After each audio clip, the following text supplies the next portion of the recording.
Good morning, students. We are discussing modern periodic table, and in today's lecture, we will discuss about the periodic trends of various properties in modern periodic table. It is your second lecture for the trends. Trends का meaning क्या है कि कोई हमारी property है, जैसे physical property है। अगर हम उसको ये देखें कि ये पीरियडिक टेबल है आपकी, और पीरियडिक टेबल जो मॉडर्न पीरियडिक टेबल है वो इस तरीके की है ना। और जब हम बात करते हैं लेफ़्ट टू राइट मूव करें या टॉप टू बॉटम मूव करें, तो उन प्रॉपर्टीज़ पर क्या इम्पेक्ट पड़ता है ना। ये होता है ट्रेंड, और इससे बहुत सारे क्वेश्चंस आपके बनते हैं। बोर्ड में कई क्वेश्चंस आपसे पूछे जाते हैं। क्वेश्चन देखिए, एक तो ये पूछ लिया जाता है कि प्रॉपर्टी को डिफ़ाइन करिए। सेकंड आपसे ये पूछा जाता है कि अगर हम पीरियड में जाएं लेफ़्ट टू राइट, ये पीरियड है ना, लेफ़्ट टू राइट हम जाएं तो उस पर क्या चेंज आता है, क्या वो इंक्रीज़ होता है या डिक्रीज़ होता है। ऐसे ही अगर हम ग्रुप में आएँ टॉप टू बॉटम, तो उस पर क्या चेंज होता है, क्या वो इंक्रीज़ हो रही है प्रॉपर्टी या डिक्रीज़ हो रही है ना। फर्स्ट क्वेश्चन क्या बताया, डेफिनेशन। सेकंड क्या बताया हमने कि ट्रेंड, पीरियड में क्या ट्रेंड है और ग्रुप में क्या ट्रेंड है। थर्ड, जो ट्रेंड वो शो हो रहा है ना, अगर वो प्रॉपर्टीज़ की वैल्यू इंक्रीज़ हो रही है तो क्यों हो रही है, और डिक्रीज़ हो रही है तो वो क्यों हो रही है ना। तो 3 टाइप्स के इसमें क्वेश्चन आपसे पूछे जाते हैं। फर्स्ट, प्रॉपर्टी को डिफ़ाइन करिए सिंपली। सेकंड, अगर हम ग्रुप में जाएं या पीरियड में जाएं left to right top to bottom, तो उसमें क्या चेंज आता है। और थर्ड, जो चेंज आ रहा है उसको एक्सप्लेन करना है कि यहाँ पर वैल्यू हमारी लेस है और यहाँ पर वैल्यू हमारी हाई है, तो इसका रीज़न क्या है। ठीक है, फर्स्ट लेक्चर में हमने ये कुछ प्रॉपर्टीज़ थी, इनके बारे में हमने डिस्कस किया था। इसी को हम आगे कंटिन्यू करते हैं। तो देखिए, एक और इसमें प्रॉपर्टी है, दैट इज़ वैलेंसी। वैलेंसी का मीनिंग क्या है। Valency of an atom is the number of electron it has its outermost shell, or the number of atoms it requires to complete its outermost shell। तो valency की देखिए 2 definitions हैं, है ना, और इन दोनों से ही हम वैलेंसी को क्या करते हैं, डिफ़ाइन करते हैं। देखिए, जैसे हम बात करें, जो हमारा एक पीरियड है सोडियम, इसमें कुछ एलिमेंट्स हैं sodium, magnesium, aluminium, silicon, phosphorus, sulphur, chlorine,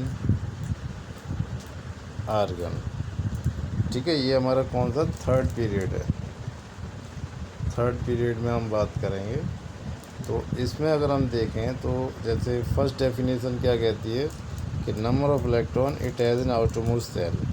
तो इसमें जो नंबर ऑफ़ इलेक्ट्रॉन है 281, इसका 282, 283, 4, 5, 6, 7, 8, है ना। तो इसमें जो आउटर मोस्ट इलेक्ट्रॉन्स हैं, यहाँ पर कितने 1, यहाँ 2, यहाँ 3, यहाँ 4।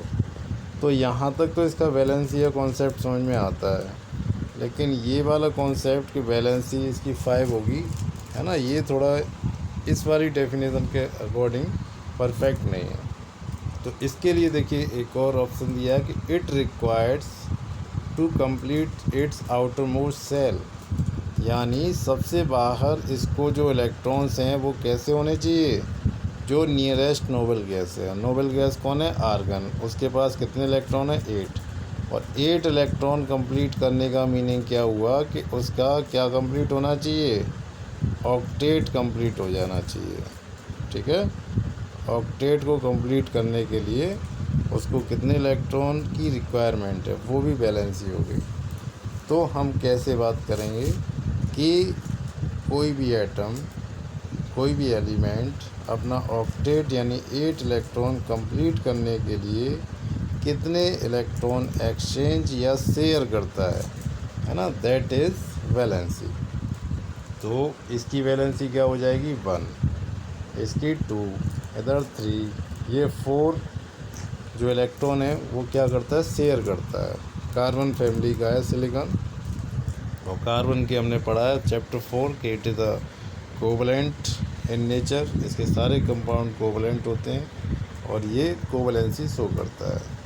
और जो हमारे 4 से ज़्यादा हैं तो उनके लिए फॉर्मूला क्या रहेगा, 8 माइनस n, और n हमारा क्या है, आउटर मोस्ट जो इलेक्ट्रॉन्स हैं उनका नंबर। तो 8 में से 5 माइनस गए है ना, तो क्या रह गया यहाँ पर 3। 8 में से 6 माइनस होगा तो कितना हो जाएगा 2। 8 में से 7 माइनस गया तो कितना हो गया 1। ठीक है, तो इस तरीके से हम बैलेंसी कैलकुलेट करते हैं। सोडियम वाला जो है ये हमारा फर्स्ट ग्रुप है, ये सेकंड ग्रुप है, ये थर्ड ग्रुप है, ये 13 भी है मॉडर्न पीरियड टेबल में, और ये 14, 15, 16, 17, 18 इस तरीके से हमारे ग्रुप होते हैं। तो जो फर्स्ट ग्रुप है उसको हम एल्कली मेटल भी बोलते हैं, और एल्कली मेटल की जो वैलेंसी है वो कितनी होती है 1। सेकंड ग्रुप को हम एल्कली अर्थ मेटल बोलते हैं, जिसकी वैलेंसी कितनी होती है 2, है ना, एल्कली अर्थ मेटल, क्योंकि इसके पास 2 इलेक्ट्रॉन्स हैं। हेलोजन है यहाँ पर, हेलोजन की वैलेंसी कितनी है 8 माइनस 7 यानी 1। इसको 1 इलेक्ट्रॉन और मिल जाए तो इसके पास कितने इलेक्ट्रॉन हो जाएंगे, 8 इलेक्ट्रॉन्स। ठीक है, तो वैलेंसी हमने समझ ली, वैलेंसी को कैसे डिफ़ाइन करेंगे, सेकंड वैलेंसी को कैसे कैलकुलेट करेंगे। पीरियड में हम बात करें तो ये क्या है, the group that the element is placed is usually indicate it's valency. ठीक है, जिस ग्रुप में हमने एलिमेंट को रखा है वो उसकी क्या बताता है, वैलेंसी को। तो एल्कली मेटल की वैलेंसी कितनी है 1 होता है, क्योंकि फर्स्ट ग्रुप में रखा हुआ है। मोनोवैलेंट होते हैं, मोनो माने सिंगल, और alkali earth metal second group में होते हैं, वो बाईवैलेंट होते हैं, उनकी वैलेंसी 2 होती है। ठीक है, इस तरीके से हम इसको ग्रुप में बता सकते हैं। सिमिलरली ग्रुप 17 की हम बात करें तो ग्रुप 17 में क्या है, हेलोजेंस होते हैं। तो उसके लिए फॉर्मूला क्या रहेगा, 8 माइनस n। n मीन्स सबसे बाहर कितने इलेक्ट्रॉन्स हैं 7, तो क्या हो गया 1 इलेक्ट्रॉन। इसकी वैलेंसी क्या हो गई 1, इसको 1 इलेक्ट्रॉन रिक्वायर्ड है ना। तो जनरली हम इसको एक्सचेंज ऑफ इलेक्ट्रॉन के टर्म में वैलेंसी को डिफ़ाइन करते हैं। तो ग्रुप में तो ग्रुप नंबर के अकॉर्डिंग हो जाएगी, और पीरियड की हम बात करेंगे है ना, तो पीरियड में किस तरीके से होगा, वो किस ग्रुप के लिए, वहाँ से हम इसको निकालते हैं। एटॉमिक साइज हमने कल इसके बारे में डिस्कस किया था, है ना। तो एटॉमिक साइज क्या है, it is the distance between centre of nucleus and it outermost orbit. ये हमारा कोई एटम है, हमें पता है एटम कैसा होता है, स्फेरिकल होता है, राउंड होता है और टिनी होता है, और उसके अंदर एक पॉजिटिव चार्ज न्यूक्लियस होता है। तो यहाँ क्या कह रहे हैं, सेंटर ऑफ द न्यूक्लियस, यहाँ से लेकर के और यहाँ तक की जो डिस्टेंस है वो हमारी एटॉमिक रेडियस है। उसी से हम एटम के साइज को पता करते हैं। तो देखिए एटॉमिक साइज क्या होता है, decreases as we move from left to right in a period. अगर पीरियड में हम ऐसे जाएंगे तो लेफ़्ट टू राइट जाने पर एटॉमिक रेडियस क्या होती है, डिक्रीज़ होती है। क्यों होती है, कल मैंने जो प्रीवियस लेक्चर था उसमें इसको डिस्कस किया था। मैंने बताया था कि यहाँ पर जो नंबर ऑफ़ प्रोटॉन्स हैं है ना, वो क्या है x, जबकि यहाँ पर नंबर ऑफ़ प्रोटॉन क्या है x प्लस वाई। तो प्रोटॉन्स के नंबर यहाँ पर इंक्रीज़ हो जाते हैं, और प्रोटॉन हमारा कैसा है, पॉजिटिवली चार्ज। तो यहाँ पर जो आउटर मोस्ट में जो इलेक्ट्रॉन्स हैं उनको जो प्रोटॉन अट्रैक्ट कर रहे हैं वो कितने हैं x, और जो राइट में हम जाएंगे तो वहाँ पर जो प्रोटॉन है जो इलेक्ट्रॉन को अपनी ओर अट्रैक्ट करेगा वो कितने हो जाएंगे x+y। तो यहाँ पर जो इफ़ेक्टिव न्यूक्लियस चार्ज है वो चार्ज हमारा क्या होता है, इंक्रीज़ हो जाता है। इस वजह से इलेक्ट्रॉन न्यूक्लियस के ज़्यादा क्लोज आ जाते हैं और उसका जो साइज़ है वो क्या होता है, थोड़ा छोटा हो जाता है इस तरीके से। ठीक है, क्यों हो जाता है, क्योंकि इफ़ेक्टिव न्यूक्लियस चार्ज यानी नंबर ऑफ़ प्रोटॉन्स इंक्रीज़ हो जाते हैं। वो नेगेटिव चार्ज इलेक्ट्रॉन्स को ज़्यादा न्यूक्लियस के क्लोज अट्रैक्ट करते हैं या पुल करते हैं, खींच लेते हैं। ठीक है, तो ये हमारा रीज़न है कि atomic size left to right क्या होता है, डिक्रीज़ होता है। And because the electrons increase has the increasing in nucleus charge, protons के नंबर यहाँ इंक्रीज़ होते हैं इस वजह से। अच्छा,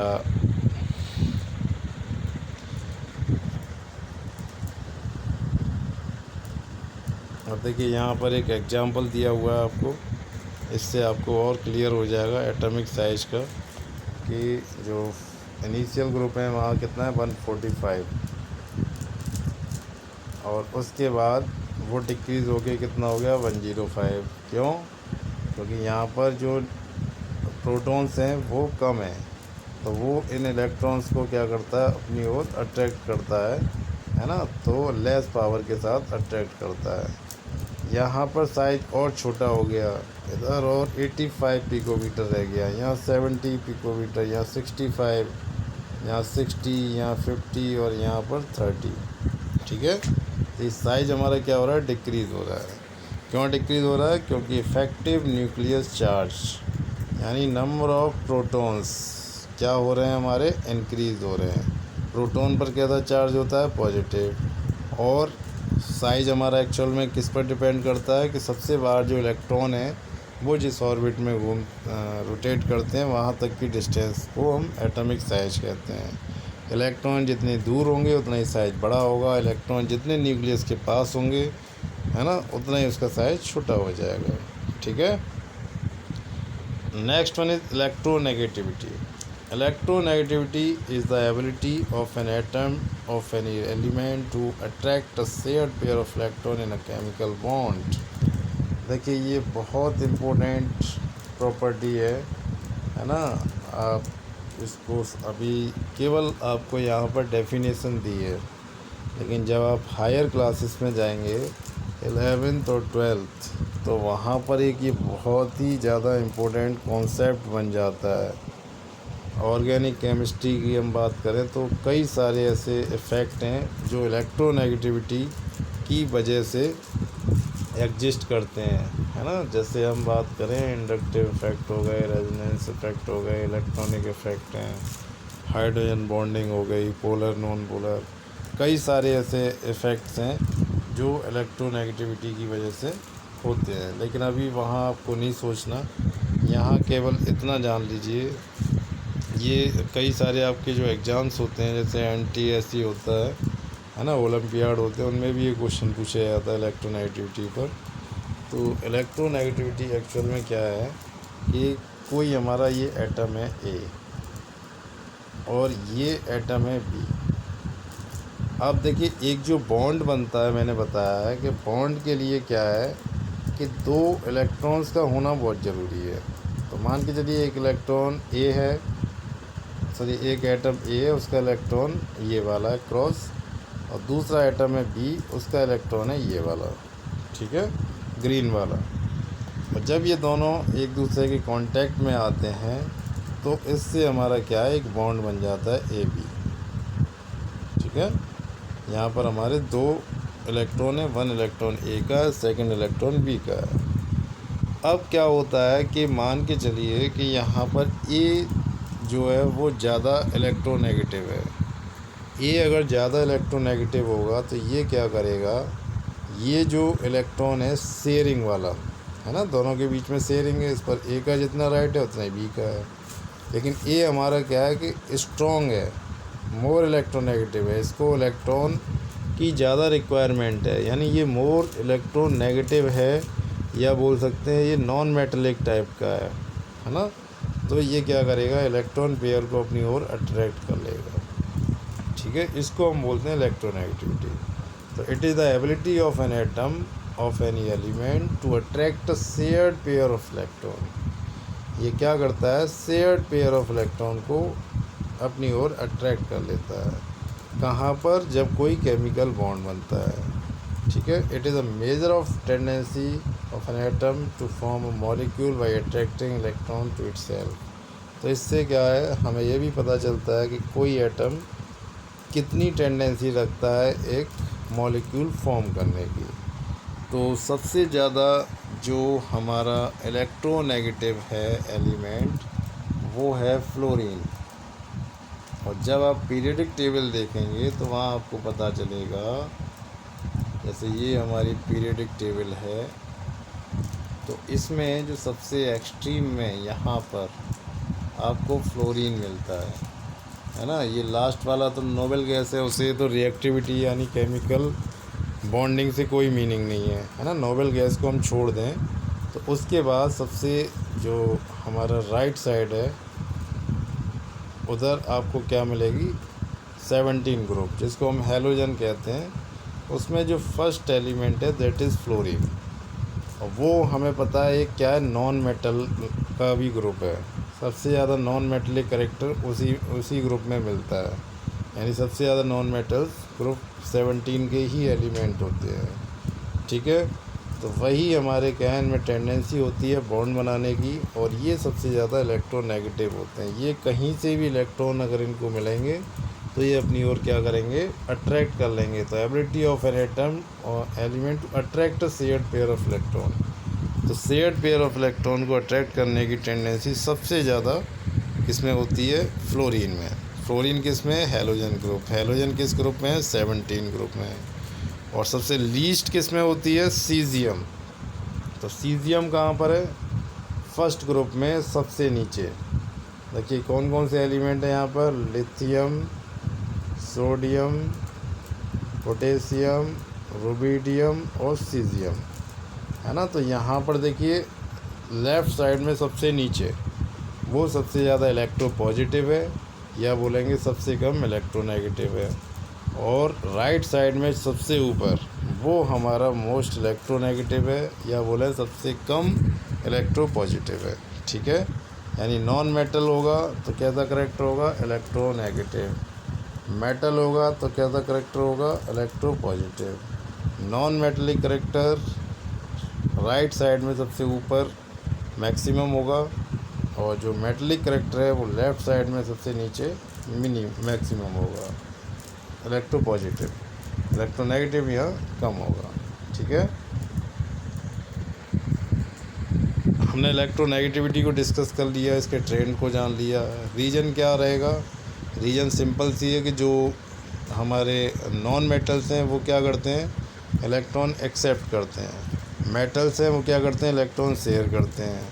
जो इलेक्ट्रॉन शेयर करना चाहता है तो क्या वो इलेक्ट्रॉन्स को अपनी ओर अट्रैक्ट करेगा, कभी नहीं करेगा। क्यों, क्योंकि उसकी रिक्वायरमेंट डिफरेंट है। क्या चाहता है कि इलेक्ट्रॉन उससे फ्री हो जाए, रिलीज़ हो जाए। इसी तरीके से नॉन मेटल वो क्या चाहते हैं, उनको इलेक्ट्रॉन मिल जाए, ठीक है। तो non metals are more electronegative and metals are more electropositive, या लेस और लीस्ट इलेक्ट्रोनेगेटिव, ठीक है।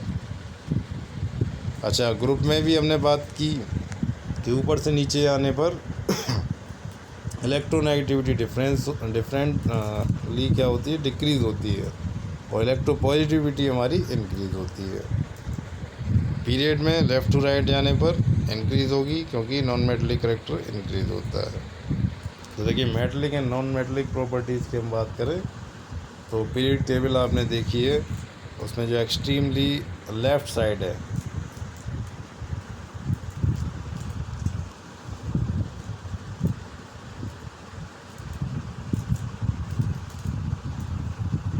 ये जो आपके ग्रुप हैं ये मेटल्स हैं। एक एल्कली मेटल है इसमें और दूसरा एल्कली अर्थ मेटल है। यहाँ पर हैवी मेटल्स हैं, नीचे एक्टिनाइट एंड लेंथेनाइट्स हैं। और यहाँ आप देखेंगे तो इसमें आपको 3 कैटेगरीज मिलेंगी। सबसे ऊपर non metals, extreme non metals, और बॉटम साइड में मेटल्स मिलेंगी और इन बिटवीन आपको मेटेलॉइड्स मिलेंगे। मेटेलॉइड्स क्या होते हैं? जिसमें मेटल्स और नॉन मेटल्स दोनों की प्रॉपर्टीज़ मिलती हैं। ठीक है, तो इसका आप स्क्रीनशॉट ले लीजिए। इसमें देखिए ये भी एल्कली मेटल्स हैं, ये एल्कली अर्थ मेटल्स हैं, ये हैवी मेटल्स हैं और बॉटम राइट साइड में आपकी मेटल्स और अपर साइड में नॉन मेटल्स और इन बिटवीन मेटलॉइड्स। ठीक है, इस तरीके से ये ट्रेंड रहता है मेटल्स नॉन मेटल्स का। अब जैसे कुछ एग्जांपल्स हैं जो मेटलॉइड्स हैं, इनको आप लर्न कर लीजिए। आपको कई बार क्वेश्चंस पूछे जा सकते हैं कि वो मेटलॉइड्स क्या होते हैं। तो मेटलॉइड्स वो होते हैं जिनमें कुछ प्रॉपर्टीज़ मेटल्स की होती हैं और कुछ प्रॉपर्टीज़ नॉन मेटल्स की होती हैं। इनका यूज क्या है? They are used as semiconductors. और एग्जांपल्स बोरोन, आर्सेनिक, टेलुरियम। ठीक है, देखिए एक इस पर क्वेश्चन दिया हुआ है, आप इसको समझ सकते हैं किस तरह के क्वेश्चंस आपसे पूछे जाते हैं। वैसे मैंने आपको 3 क्वेश्चंस बता दिए हैं। एक तो डेफिनेशन बेस्ड क्वेश्चन आएंगे इस पर, है ना, ट्रेंड के ऊपर। दूसरे ट्रेंड यानी पीरियड में क्या ट्रेंड है और ग्रुप में क्या ट्रेंड है। और थर्ड जो इस पर क्वेश्चन आएगा वो आपका क्वेश्चन बनेगा कि what is the reason of showing this trend, है ना, रीजन ऑफ ट्रेंड। 3 टाइप्स के आपको क्वेश्चंस प्रिपेयर करने हैं। अब देखिए, which among the following element has largest atomic size. तो एटॉमिक साइज़ का आपको ट्रेंड के ऊपर यानी सेकंड वाले इसके ऊपर क्वेश्चन मिला है, ग्रुप में आपको चेक करना है। तो देखिए ये सारे हमारे एक ही ग्रुप के हैं, बोरोन फैमिली के मेंबर हैं, बोरोन, एल्यूमिनियम, गैलियम, इंडियम। ठीक है, तो अब ग्रुप में हम ऊपर से नीचे आएंगे तो क्या होता है? साइज हमारा इंक्रीज़ होता है। रीजन देखिए ये भी आ गया इसमें, है ना, रीजन भी आपको पता करना है तभी बता पाएंगे। क्योंकि देखिए यहाँ पर जो सेल हैं हमारे या ऑर्बिट हैं वो 2 ऑर्बिट हैं। नीचे आएंगे तो ऑर्बिट के नंबर कितने हो गए? 3 हो गए। और नीचे आएंगे तो ऑर्बिट के नंबर कितने हो गए? 4 हो गए। और इंडियम के केस में बात करेंगे तो यहाँ 1 2 3 4 5। ठीक है, तो जितने नंबर ऑफ़ सेल्स बढ़ते जाएंगे उतना ही हमारा एटॉमिक साइज भी क्या होगा? इंक्रीज़ होता जाएगा।